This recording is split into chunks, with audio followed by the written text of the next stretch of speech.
Good evening. Thanks for joining us. We have a first alert update for you. In a case we've been following now for almost 2 decades, the attorneys for convicted killer Steven Avery filed a motion for new DNA testing earlier this month. Now the state is responding to the motion, calling it invalid. Avery is serving a life sentence for the murder of Teresa Halbach, the 25-year-old last seen on Avery's property in Manitowoc County on October 31st of 2005. Emily Byers spent the afternoon going over those court documents. She joins us live in the newsroom with more on what this means. Emily.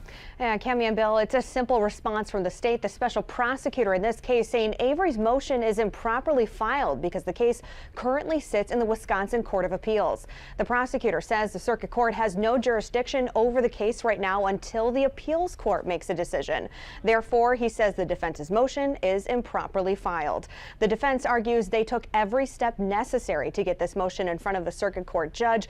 Kathleen Zellner, Steven Avery's attorney, says she filed a temporary pause in the Court of Appeals last week to allow the circuit court judge to make a decision on the second motion for post-conviction scientific testing. In Zellner's response, she also walks through all of her other legal options depending on the outcome of the ruling. Zellner essentially saying no matter how a judge decides, she plans on continuing to pursue this case. Bill.